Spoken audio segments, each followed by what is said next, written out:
Hola, ¿qué tal chicos? Me da gusto saludarles para poder comentar algo acerca de la lectura que tiene que ver con la idea de ser humano, como ya lo hemos venido trabajando desde el módulo anterior.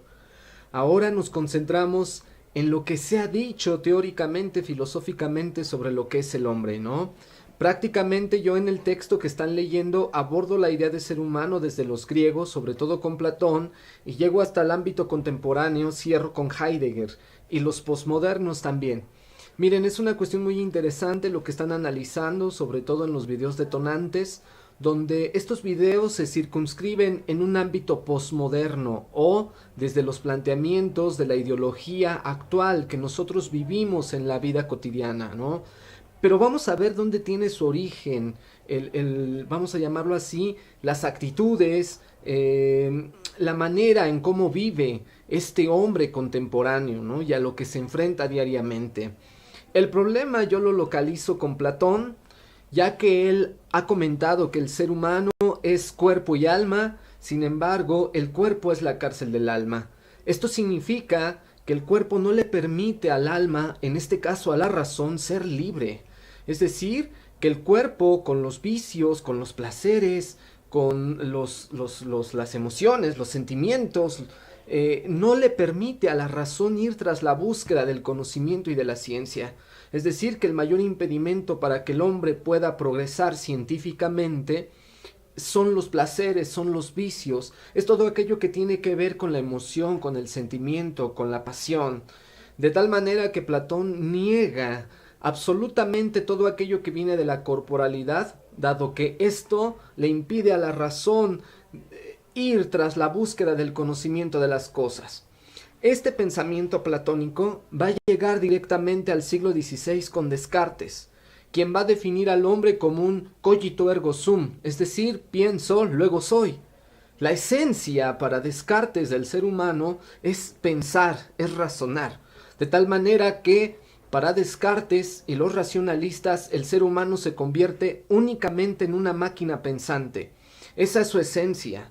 Los sentimientos, las emociones, la imaginación, la fantasía, la perversión, las pasiones es algo que obstaculiza a esta máquina para que piense, y en la medida en que piense va a desarrollar conocimiento, va a desarrollar ciencia. Este pensamiento de Descartes en el siglo XVI va a permitir o va a impulsar la idea que en el XVII se va a tener de la Ilustración, ¿no? En la Ilustración, tanto en el XVII como en el siglo XVIII, tanto la Ilustración francesa como alemana como inglesa, van a tomar como bandera de batalla la idea de que el ser humano precisamente es eso, es un ser racional que tiene como objetivo alcanzar el progreso científico-tecnológico. Es decir, si la vida tiene un sentido, es para que podamos desarrollar, podamos progresar científicamente, tecnológicamente, y esto nos va a garantizar la felicidad. Esas son las ideas que hay en la Ilustración. Concretamente con Hegel, por ejemplo. Para Hegel, el ser humano debe de alcanzar el desarrollo de la razón hasta llegar precisamente a ese culmen. Cuando el hombre llegue al progreso científico-tecnológico, llega a su trascendencia máxima, llega a su plenitud perfecta, llega a la felicidad concreta. Entonces, en una dialéctica de amo y esclavo, quien ya llegó a ese paraíso, al desarrollo tecnológico científico y por lo tanto es feliz, tiene el deber moral y ético de llevar a todo aquel que no lo ha hecho a ese progreso científico tecnológico. Pero únicamente lo va a garantizar la racionalidad, el pensamiento. Entonces, ese fue el sueño moderno. El sueño moderno fue que el ser humano, en la medida en que era más racional, iba a ser más feliz. Sin embargo, el siglo XX prácticamente es testigo de todo lo contrario. Es decir, si la razón iba a llevar a humanizar al hombre, la razón misma cayó en sus propias perversiones y nos condujo a una primera y segunda guerra mundial, a la vivencia de los hornos nazis, de los campos de concentración de guerra, en el aniquilamiento entre el hombre mismo que se dice ser racional, se quita entre la vida, se atenta contra el medio ambiente, se explota la naturaleza con la finalidad de desarrollar y acrecentar la ciencia y la tecnología.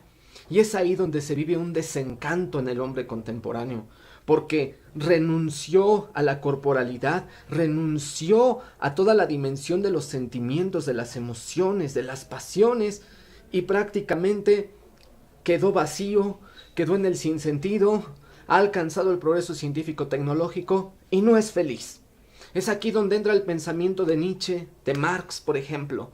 La crítica de Marx precisamente va a esta idea donde el ser humano, como es únicamente racional, niega toda posibilidad, toda intromisión, ¿no?, de sentimientos y afectos.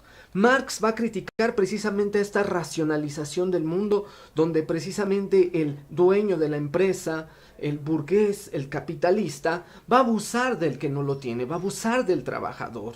¿Por qué? Porque no tiene un mínimo de sentimiento para ello. O sea, es tanto el poder que el hombre puede alcanzar por medio de la ciencia y la técnica, que prácticamente aniquila a todo el que le rodea. Nietzsche precisamente va a hacer la crítica al sujeto moderno, porque el moderno se olvidó de vivir. Solamente le importó el conocimiento, el desarrollo de la ciencia para obtener este progreso científico y tecnológico. Pero ¿dónde quedaron los placeres? ¿Dónde quedaron los sentimientos? ¿Dónde quedaron las emociones? No las hay, quedaron completamente fuera. Por eso Nietzsche dice: recuperamos lo dionisiaco, recuperemos la vida, recuperemos las pasiones, recuperemos los instintos, recuperemos las emociones, porque el sujeto moderno fue oprimido. Es ahí la crítica de Freud, por ejemplo, a lo moderno, ¿no? O sea, quedamos tan reprimidos porque las emociones, porque los sentimientos, porque las pasiones son tan humanas, tan necesarias para el hombre, que quedaron reprimidas porque lo único que había que desarrollar era la racionalidad. Entonces pensemos muy bien, esta razón moderna nos llevó a la barbarie, nos condujo al aniquilamiento entre tú y yo, condujo al maltrato de la naturaleza. ¿Por qué? Por precisamente esta trampa de pensar que la ciencia y la técnica nos traen la felicidad. Simplemente nos dan comodidad, simplemente nos hacen la vida más llevadera, más placentera, pero no está la felicidad. Es por eso que Heidegger reacciona y va a decir precisamente que hay un ocultamiento del ser. ¿Por qué hay un ocultamiento del ser? Porque lo que importa hoy en día demasiado es el tener, es el desarrollo científico-tecnológico. Entonces hemos perdido la capacidad del ser, de lo íntimo, de lo que hay en el interior humano. Y hemos caído en convertirnos en masa, es decir, la masa es aquella que no tiene un espíritu crítico, que repite lo que el sistema quiere que repita, que vista, que vea, que hable. De tal manera que dice Heidegger, el hombre tiene que dejar de vivir en las habladurías, es decir, dejar que su vida pueda estar fuera de todas las ideologías que manipulan, que aniquilan la personalidad y el ser de la persona. Por eso es que llegan al final de cuentas en la época contemporánea los posmodernos, quienes van a decir, pues es precisamente la modernidad nos engañó, dicen los posmodernos, ¿no? Nos quitó lo que tanto nosotros queríamos, que es lo más humano. ¿Qué es lo más humano? Placeres. ¿Qué es lo más humano? Sentimientos. ¿Qué es lo más humano? Los afectos. Entonces dice el posmoderno, regresemos a ella. Regresemos a aquello que la modernidad nos quitó. Por lo tanto, hoy en la posmodernidad se vive una hiperlibertad. Es decir, el posmoderno pide que no haya leyes, que no haya reglas, se prohíbe prohibir, haz lo que quieras. Ese es el posmoderno, o sea, vive en una hiperlibertad, es mucho más exagerado que el libertinaje. Vivimos en una hiperansiedad. El joven de hoy, el hombre actual, contemporáneo, posmoderno, es muy ansioso, o sea, no se detiene a la lectura de un libro, a la escucha de una clase de 1 hora, o sea, se desespera, anda ansioso porque nada le llena, ¿no? El posmoderno vive en un hiperconsumismo, es decir, consumimos modos de hablar, modos de pensar, modos de vestir, las marcas, y no nos satisface y por eso compramos más y más y más, pero nada nos llena. El posmoderno experimenta el vacío, el sinsentido en el cual se vive.